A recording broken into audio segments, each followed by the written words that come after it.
Welcome to AP Leadership Podcast. I'm your host, Al Pilong, CEO of AP Leadership Partners, an executive coaching practice centered around a passion for effective leadership. There are two things I know for sure about leadership. First, leadership is hard. And second, leadership matters.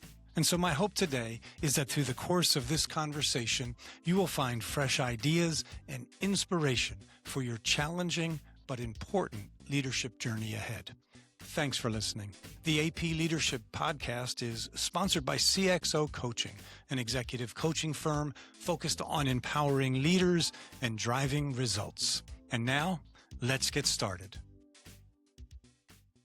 Today, I'd like to welcome Dr. Scott Stringer to the show. Scott serves as Vice Dean of the VCU School of Medicine, President of MCV Physicians, and Senior Associate Dean for Clinical Affairs at Virginia Commonwealth University here in Richmond, Virginia. Over the course of a distinguished career in academic medicine, he has served as Department Chair, Physician Executive, Practice Plan Leader, and Health System Executive. Scott, welcome to the podcast. It's good to have you on here today. Thanks, Al. It's great to be with you today. Before we jump into our conversation on leadership, what's something that people would be surprised to learn about Scott Stringer that has helped shape who you are as a leader today? Well, I think if you look at me, especially in this day and age, you wouldn't think that I was offensive lineman in high school football, all district, playoff team, and I don't look the part, which is probably good at this point. But it did teach me a lot about leadership in a lot of different ways. One is to set goals, teamwork, persevere, push through pain and adversity, deal with the highs and lows, and find that you can go way beyond what you thought you could actually do. And as you know, there's a lot of pain, a lot of highs and lows that you deal with every day in leadership. So I would say that really kind of formed a lot of the way that I look at just tackling any issue. Yeah. Well, good to have you on. You've had the opportunity to lead from many different seats throughout your career. Thought we would start with your thoughts on the most important qualities for a leader from your perspective. When I talk to someone that's interested in a leadership role, think about why you're doing it in the first place. And that kind of drives the leadership qualities. And you've got to be humble about it. You have to show yourself to be capable of being a leader, but from humility. I believe in the whole concept of servant leadership, but you have to have a strong will to get things done for the improvement of the organization. And it's always got to be for the reasons of making things better, not for your personal benefit or your personal career growth. You will get those opportunities along the way. But then to realize that your success is driven by the success of the entire team, and to always keep that in mind, that you are not going to succeed or be a good leader without those things. Another thing that I think is important is to have an unwavering commitment to constant improvement in the search of excellence in everything you do. And just always reframe based on that is, how can I make things better? How can we do this better? But our North Star is always excellence. Then obviously the entire job is dealing with humans, right? So you've got to be situationally aware.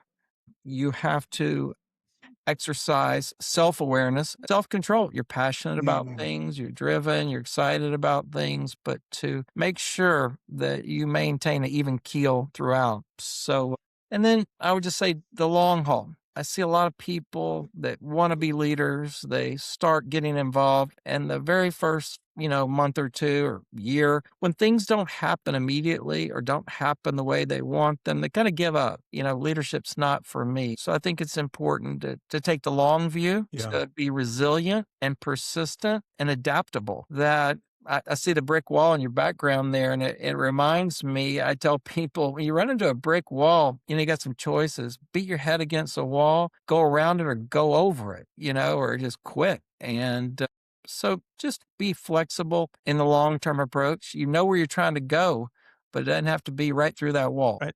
Circling back to a couple things you said, self-control, certainly something that I know doesn't come naturally when you're a driven leader, you have high expectations. It's easy to react to the things that are going on around you, but to take a breath, to let the situation unfold. That's not an easy thing to do. I'm guessing from your smile, Yeah. you've lived that. Yeah, for sure.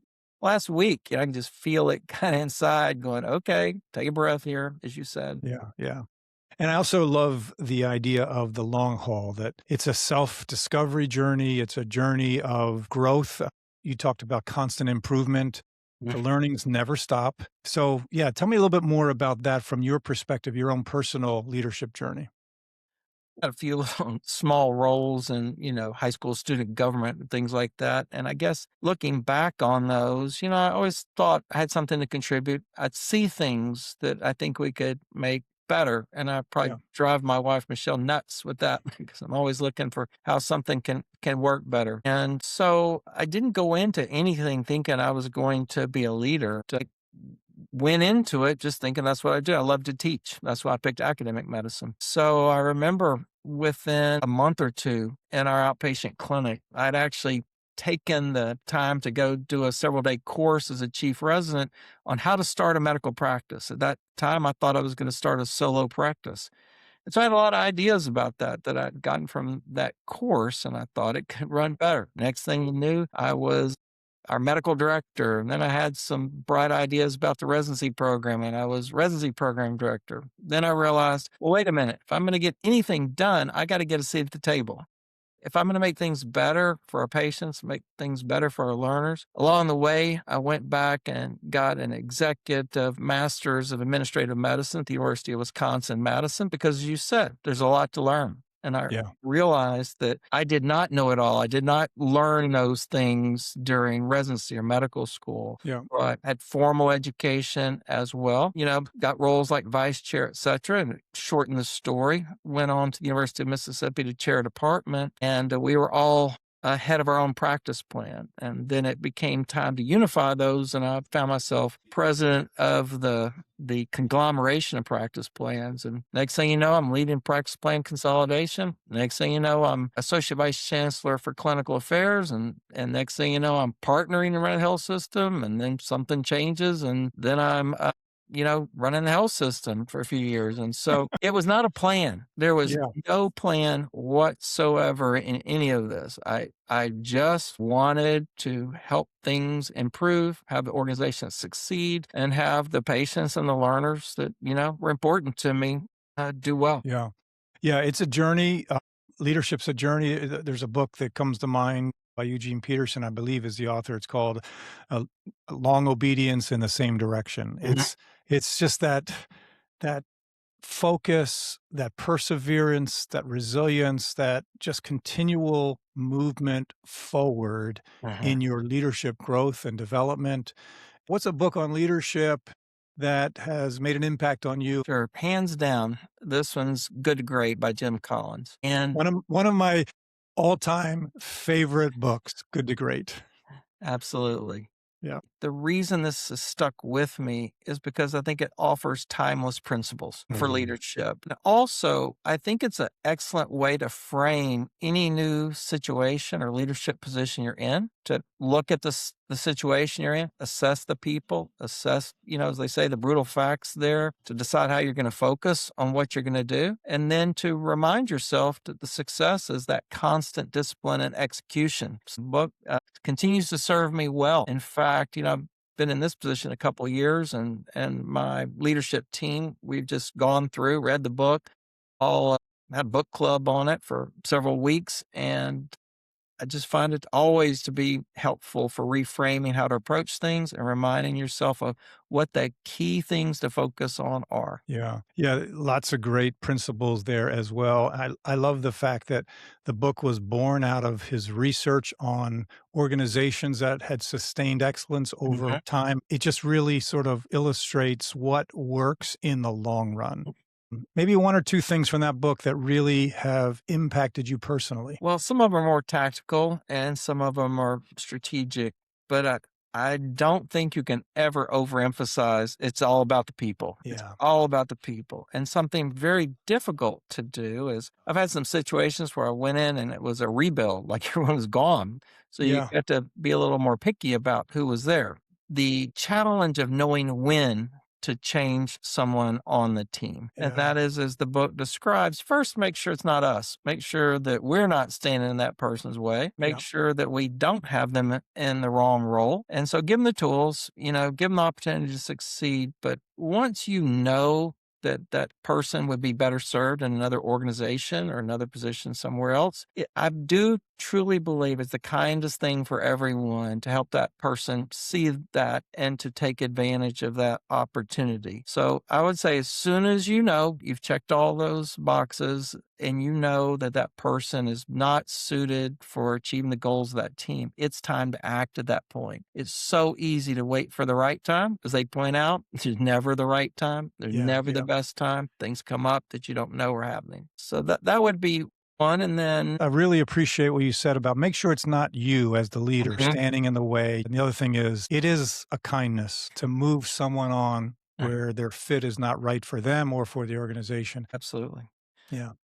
I guess the second area that I would highlight that I use a lot, and that's the culture of discipline, right? Discipline sounds like a bad word, but not that kind of discipline. Discipline and staying focused, of sticking to those principles and goals. Saying no to great ideas is one of the most difficult things about leadership, right? Yeah. You can't do it all. And so the discipline to say yes every time you possibly can, but to say no when it's appropriate, that this is not to look back and say, is this best for patients? Is this best for our organization? Whatever environment you're in.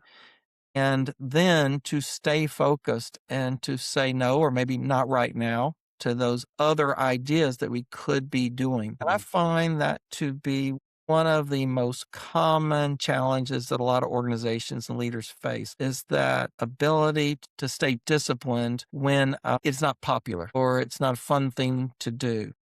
And then finally, in that same area, looking at technology as being the answer rather than, as they describe, or Jim Collins and team describe, it's an accelerator. It's not the answer. So that whole area of culture of discipline. Yeah. And that last point, that technology is the accelerator, I think is a really important message for us today in the world of AI as it emerges in healthcare, in leadership, in everything that we do. It still requires leadership and people to execute, and it certainly can be an accelerator. Love that. Why do you think leaders fail at times? What have you seen in that regard, whether it's for yourself or for those you've worked with? I really break it down into two groups, intrinsic and extrinsic.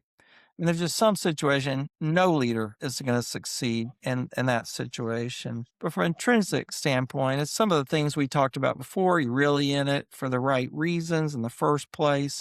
Do you have those qualities that you don't have to have every single one of them, but do you have sufficient number of those qualities or amount of those qualities to be able to do the job of leading people, leading teams? And then sometimes it's just a decision, an intrinsic decision, like failure to prioritize. We talked about that in just a minute. And then how many things can you do at once?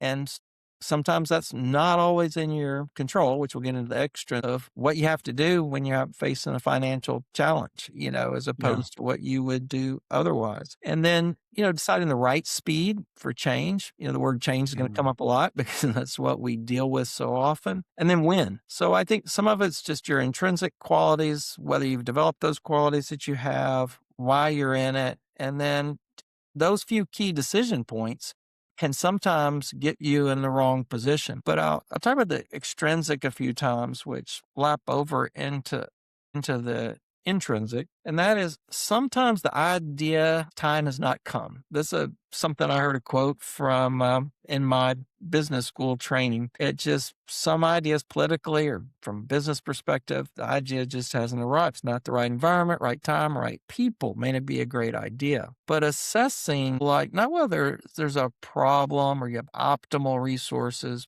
but do you have adequate resources to do what you want to do or need to do? And, there's just, in healthcare, we have so many, unfortunate failing rural health facilities, right? And just the deck is stacked against those leaders and it's very hard to succeed. And then separate from that, do we have the structure right? Sometimes we have very disorganized governance structure, finance structure, et cetera. And those are challenging to overcome, especially if they don't directly report to you. Even then it's challenging. Yeah. And finally, I would say the biggest thing that I see is we all have bosses, right? No matter what the title that you ever have as a leader, there is somebody at your boss, even if it's a shareholder, a stakeholder, or whatever. And if your leader is not aligned with an idea and you are unable to help them see why you feel you need to go in that direction, they're not aligned and supportive. I just don't see that as something that can be easily overcome. So that would be one of the common extrinsic reasons that I say leaders fail. And to recognize when that's the case and either find a way to adapt or move on. Yeah. Yeah. There are a lot of good nuggets there. The intrinsic characteristics that sometimes aren't properly aligned. You mentioned the right speed for change. That's really critical. And that's a judgment and a self-awareness, ability to read the room, read the organization, read the history that has not always come naturally for me because I tend to charge ahead sometimes and that can get me into trouble. But these extrinsic ideas as well, you said sometimes the idea's time hasn't arrived. And that's really important to be able to assess because, as you said earlier, there's a lot of great ideas, but that doesn't make them the right ideas for now. Maybe that's a good idea for the future. Maybe it was a good idea whose time has passed, but understanding what's right for today is not an easy thing to assess. And then alignment, structure for sure, alignment with your boss. For me, sometimes it's adjusting my own expectations and understanding that I work for someone and get connected, get on their same page. Again, that requires some selflessness. All of these are failure points that personally I have lived through. I wish that I had had the wisdom of some of my gray hair years ago. Any further thoughts on those ideas? Well, I can just say in my own career in the past, I have been charged by one boss to get some things done, and we moved along in that direction. And then leadership changed, and we asked, should we keep doing these same things? They were, good goals for the institution. And the new boss says, yeah, charge ahead. But really was not ready to make those hard decisions that the previous boss had. It was up to me to kind of figure out, was it really an idea that I should continue with, or should it be paused at that point? So reading the boss, as you said, and what they really want to have done. Yeah, because sometimes there's, what they say in the macro and then what the organization really can abide. And making sure you're in sync with that. So yeah, and I would say the same is true for everyone that's ever worked for me. They could probably tell you a similar story. It's what he said he wants, but does he really want it? So I try to learn from that myself. Sure. How about a leadership quote? Do you have one that you particularly like, and why? I do 3 brief ones and put them together. So one is, hold the vision until it's reality. That's from Spencer Johnson and Who Moved My Cheese. So that's nice to say, hold the vision until it's reality. But, as we talked about, think about the long term. What are your goals? What things do you want to have happen? What do you want the organization to look like? But then again, we could go back to good to great.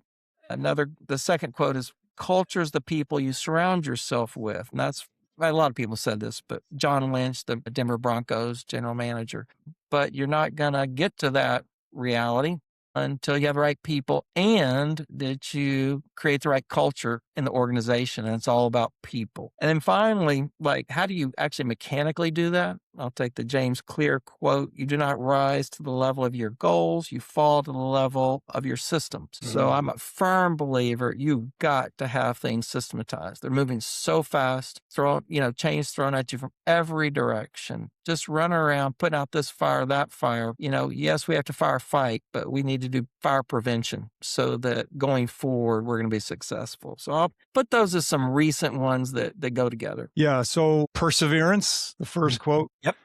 People. Yep. It's all about the people, the second quote, and systems is the third quote. And, I'm a big believer in systems thinking, as you are. In healthcare in particular, when you think about safety culture, right, you want to put systems in place that makes it really hard for things to fail. Absolutely. And so it's easy to sort of firefight and do workarounds, but when you can systematize, then you have sustainability. So, all right. Maybe just briefly, some hard leadership decisions that have to be made that are hard for maybe people to understand or to be happy about? Sure. So anything that has the word change in it. A quote that I've seen on that is that we love and hate change at the same time. What we really want is things to get better, but for nothing to change. And that's why it makes it so difficult. But we talked about before, letting a team member go. Anything that has to do with compensation, anything that has to do with making things more efficient, especially when there's some physical urgency associated with it. So I'll kind of summarize those things in another quote I saw from Kirby Smart, the Georgia football coach. Basically, you have to make hard decisions that could negatively impact people you really care about, that you're going to be disliked at times despite your best effort to do what's best for the most people, and that you're going to be misunderstood often and you're not going to be able to explain yourself. So I would just kind of summarize by saying anything that makes us better involves change, right? And we talked about the balance, the time and the speed, the buy-in, etc. And sometimes you don't have time to get the buy-in you would like because you're either directed to do something faster or it's demanded by the environment. Yeah. Change. We all say we want to see change. We want to be a part of change, but let's face it, in our heart, in our core, we like things to just stay comfortable, stay where we are.